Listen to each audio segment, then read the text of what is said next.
2025 లేదా 26లో డిగ్రీ లేదా బీటెక్ చదివారా? సాఫ్ట్‌వేర్ జాబ్ కోసం ఎదురు చూస్తున్నారా? అయితే కోడ్ జ్ఞాన్ 100 డేస్ కోర్సులో చేరండి, జాబ్ సాధించండి.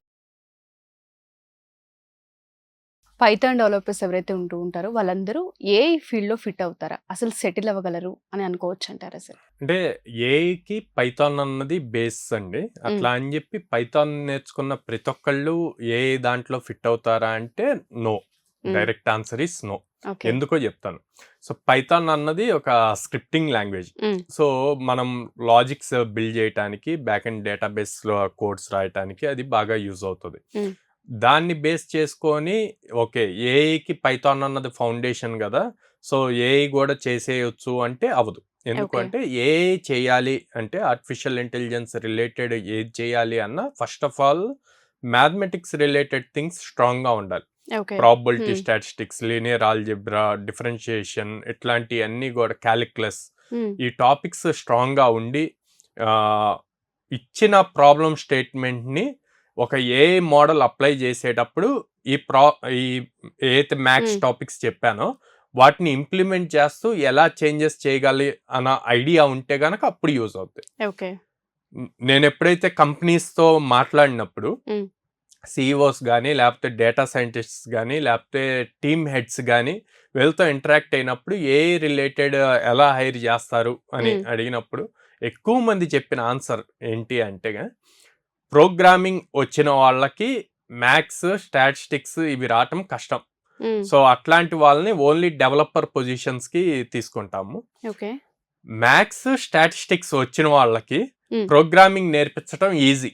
ఓకే. సో అవసరమైతే ఇందులో స్ట్రాంగ్గా ఉంటే వాళ్ళని తీసుకొని ఎలా ప్రోగ్రామింగ్ చేయాలి అన్నది నేర్పిస్తాము ట్రైన్ విత్ చేసుకోవచ్చు. ఇన్ ద కంపెనీ హ్మ్. ట్రైనింగ్స్లో అన్న ఆన్సర్ వచ్చింది. సో అందుకే ఇప్పుడు మీరు అడిగిన దానికి పైథాన్ వచ్చి ఉంటే గనక డైరెక్ట్గా నాకు పైథాన్ వచ్చు కాబట్టి నేను ఏఐ డెవలపర్ అవ్వచ్చు హ్మ్. అనుకుంటే గనక అంత ఫులిష్నెస్ ఇంకోటి ఉండదు అనమాట. So okay.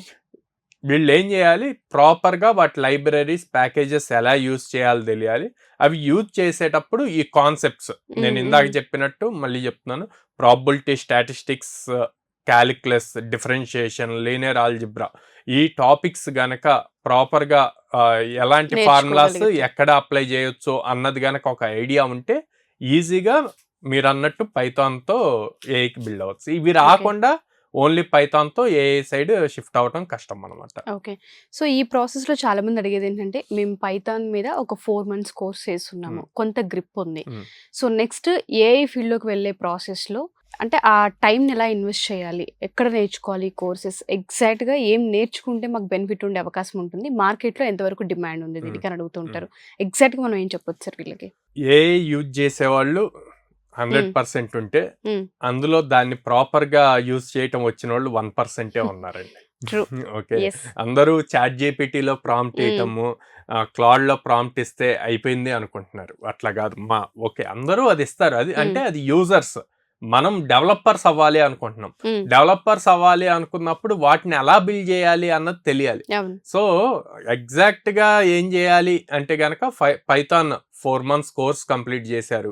ఇప్పుడు ఏఐ సైడ్ వెళ్ళాలి అనుకుంటున్నారు అంటే మీరు పైథాన్ కోర్స్ చేసేటప్పుడు మీరు కొన్ని చెక్ పాయింట్స్ చెక్ చేసుకోవాలి. హ్మ్. ఓకే. డేటాబేస్ యాక్సెస్ చేయటం వచ్చిందా హ్మ్. మీరు నేర్చుకున్న కోర్సులో? నెక్స్ట్ ఏపీఐస్ రాయటం వచ్చా? రెస్ట్ ఏపీఐస్ అని చెప్పి ఉంటాయి. హ్మ్. ఫ్లాస్క్ కానీ ఫాస్ట్ ఏపీఐస్ కానీ యూజ్ చేయటం వచ్చా? ఓకే. ఫ్రేమ్వర్క్స్. హ్మ్. సో ఇవి వచ్చాక దీనికి next level first data analysis. హ్మ్. పాండాస్, నంపై, మ్యాట్ప్లాట్ లిబ్ ఇవి యూజ్ చేయగలమా? ఆ ప్యాకేజెస్ యూజ్ చేసి డేటాని అనాలిసిస్ చేయగలమా? ఓకే. ఓకే. అక్కడి హ్మ్. నుంచి స్టాటిస్టిక్స్ అప్లై చేయటానికి ఎంతవరకు స్కిల్ ఉంది? హ్మ్. స్టాటిస్టిక్స్ తర్వాత మెషిన్ లెర్నింగ్. మెషిన్ లెర్నింగ్ నుంచి ఏఐకి ఎలా కన్వర్ట్ అవ్వాలి? సో హ్మ్. ఏఐ ప్యాకేజెస్ ఏం నేర్చుకుంటాం? మనం కూడా ఒక క్లాడ్ అని ఉంది. హ్మ్. ఆంథ్రోపిక్ వాళ్ళు క్లాడ్ బిల్డ్ చేశారు. హ్మ్. క్లాడ్లో ఏజెంట్కి స్కిల్స్ బిల్డ్ చేయాలి. ఓకే. సో హ్మ్. ఒక హ్మ్. ఏజెంట్ని బిల్డ్ చేసుకుంటామండి. అవును. ఈ ఏజెంట్ మీరు డైలీ చేసే పనిని అదే చేసేస్తుంది. ఫర్ హ్మ్. సపోజ్ హ్మ్. ఎవ్రీ డే మీరు టీమ్ గ్రూప్లో గుడ్ మార్నింగ్ ఇవాళ నా యాక్టివిటీస్ ఇవి అని అన్న చెప్పి ఒక షెడ్యూల్ ఏదైతే ఒక వాట్సాప్ మెసేజ్ అవును. పెట్టాలి. ఈ యాక్టివిటీస్ ఇవి అని మీరు ఎక్కడో ఒక చోట నోట్ చేసుకుంటారు. హ్మ్. అది మీరు ఎవ్రీడే మీరు మెసేజ్ పెట్టకుండా ఏజెంట్కి ఆ స్కిల్ నేర్పిస్తే ఆ ఏజెంట్ డైరెక్ట్ గా ఎవ్రీడే మీరు ఎక్కడైతే ఈ టైప్ చేసి మీరు సేవ్ చేసి ఉంటారో దాన్ని తీసుకొచ్చి అదే పోస్ట్ చేస్తుంది. మీరు Okay. మాన్యువల్ గా వెళ్ళి మళ్ళీ ఎవ్రీడే టైప్ వాట్సాప్ లో చేయాల్సిన పని లేదు. సో అందరూ ఇప్పుడు ప్రెసెంట్ అందరూ ఏం చేస్తున్నారు, ఏజెంట్స్ బిల్డ్ చేస్తున్నారు. కానీ బిల్డ్ చేయాల్సింది ఏజెంట్స్ కాదు, ఆ ఏజెంట్స్ లో స్కిల్స్ ని ఎలా బిల్డ్ చేయాలి, ఓకే ఆ స్కిల్స్ ఎలా నేర్చుకోవాలి అన్నది ఇంపార్టెంట్. స్టూడెంట్స్ ఆ వేలో గనక థింక్ చేసి ఆ స్కిల్స్ నేర్చుకుంటే చాలా యూస్ఫుల్ అవుతుంది. ఓకే. సో ఎవరైతే ఏఐ ఫీల్డ్లో ఫిట్ అవ్వాలి అనుకుంటూ ఉన్నారు, ఏఐ డెవలపర్ అవ్వాలి అనుకుంటున్నారో స్టూడెంట్స్, మన దగ్గర కోడ్9లో పైథాన్ బేస్ ఏదైతే ఉంటుందో అది తీసుకొని దాని త్రూ ఇక్కడ మనం అంటే స్కిల్ని అప్స్కిల్ చేసుకునే అవకాశం ఉంటుంది అంటారా సార్? సో మన దగ్గర అప్లైడ్ ఏజెంటిక్ ఏ అని Hmm. చెప్పి కోర్స్ ఉందండి. అంటే Okay. ప్రాపర్ ఏజెంట్స్ ఎలా బిల్డ్ చేయాలి, దాంట్లో స్కిల్ సెట్ ఎలా బిల్డ్ చేయాలి, దానికి ర్యాగ్ మోడల్ ఎలా వాడాలి, ఎల్ఎల్ఎంస్ ఎలా వాడాలి అన్నవి చాలా క్లియర్ గా విత్ ప్రాజెక్ట్స్ కోర్స్ ఉందన్నమాట. ఓకే. సో దీనికి కూడా సేమ్ మన రెగ్యులర్ కోర్సెస్ లాగే విత్ ప్లేస్మెంట్ సపోర్ట్ ఉందన్నమాట. ఫ్రెషర్స్ ఎవరైనా ఉంటే దీనికి కూడా ట్రై ట్రై చేయొచ్చు. చేయొచ్చు. Yeah. ఓకే. సో ప్రాక్టికల్ గా ఇక్కడ మనం ఎక్స్పీరియన్స్ ఇచ్చే అవకాశం ఉంటుంది అంటారు వీళ్ళకి కూడా? యా, ఆల్రెడీ ఇందులో 3 ప్రాజెక్ట్స్ బిల్డ్ చేస్తారు కదా, సో రియల్ టైమ్ ఎక్స్పీరియన్స్. అవును. ఇక్కడ మిగతా వాటికి అనుకోండి, for Mm, suppose Python full stock, Java full stock తీసుకుంటే ఏవేవో ప్రాజెక్ట్స్ బిల్డ్ చేయాలి, Mm. బిల్డ్ చేసి వాటిని డిప్లాయ్ చేసి అట్లా ఉంటది. ఇక్కడ ప్రాక్టికల్ ఎక్స్పోజర్ అంటే ఏం లా, మనం రెగ్యులర్ గా చేసే వర్క్స్ ని Mm. ఆటోమేట్ చేసుకుంటే, మనం ఈమెయిల్స్ పంపించే వాటిని, మనం వాట్సాప్ సెండ్ చేసే మెసేజెస్, లేదా మన షెడ్యూల్స్ ని ఆటోమేటిక్ గా అది linked in posting, Twitter posting, ఇట్లాంటి అన్ని కూడా ఒక ప్రాపర్ ఆర్డర్ లో మనం ఏజెంట్స్ ని బిల్డ్ చేయగలిగితే అదే రియల్ టైమ్ ఎక్స్పీరియన్స్ వస్తుంది. అక్కడి నుంచి క్రిటికల్ థింగ్స్ ని ఎలా లింక్ చేయాలి అన్నది ఇంపార్టెంట్ అన్నమాట. సో అల్గరిథమ్ ని ఎలా ఫైన్ ట్యూన్ చేయాలి, ఫైన్ ట్యూన్ చేసి ది బెస్ట్ ఆన్సర్స్ ఎలా తీసుకురావాలి అన్నవి గనక చేయగలిగితే ఈజీగా వాళ్ళు జాబ్ క్రాక్ చేయగలుగుతారు. ఓకే. మన దగ్గర కోర్స్ డ్యూరేషన్ ఎన్ని మంత్స్ ఉండే అవకాశం ఉంటుంది సార్? సో 100 వర్కింగ్ డేస్ అండి, అంటే దాదాపు 4 months వస్తుంది అనమాట. ఓకే.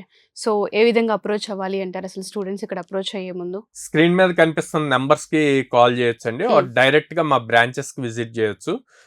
విజయవాడ మొగలరాజపురంలో ఉంది, హైదరాబాద్ జైంట్ మెట్రో స్టేషన్ దగ్గర ఉంది, and then Vizag Dwaraka Nagar first line లో ఉంది. Okay. So students and parents direct గా విజిట్ చేసి కౌన్సిలర్స్ తో మాట్లాడి వాళ్ళకున్న డౌట్స్ అన్ని క్లారిఫై చేసుకొని అప్పుడు డెసిషన్ తీసుకోమంటారు. డెఫినెట్ గా సార్. అండ్ మనకి ఎక్కువగా ఫార్మర్ బ్యాక్గ్రౌండ్ నుంచి, ఫార్మింగ్ బ్యాక్గ్రౌండ్ నుంచి, లోయర్ మిడిల్ క్లాస్ నుంచి ఉంటారు కాబట్టి వీళ్ళకి నో కాస్ట్ ఈఎంఐ, అంటే ఎలాంటి 1 రూపీ కూడా ఫస్ట్ డే పే చేయకుండా జాయిన్ డైరెక్ట్ జాయిన్ అవ్వచ్చు. ఆ ఫీజుని ఏదైతే 50,000 రూపీస్ ఫీజు ఉందో దాన్ని వాళ్ళు 6 months గానీ 8 months గానీ 10 months గానీ ఈఎంఐ లో పే చేసుకోవచ్చు అనమాట. అంత డ్యూరేషన్ ఉంది పే చేసుకోవడానికి, స్కోప్ మనం అవును, ఇచ్చేసాము. అవును. ఓకే. సో ఎవరైనా సరే ఇమీడియట్ గా కోర్స్ నేర్చుకోవాలనుకుంటే ఫస్ట్ సో ఆలోచించుకుని వచ్చి జాయిన్ అవ్వడం. మనీ కావాలి, Mm, స్టార్టింగ్ పే చేయాలి అన్న థాట్ లేకుండా ఈ ఈఎంఐ ఆప్షన్ తీసుకొని ఫస్ట్ డే ఏం పే చేయకుండా 0 డౌన్ పేమెంట్ కాబట్టి వాళ్ళు స్టార్ట్ చేయొచ్చు.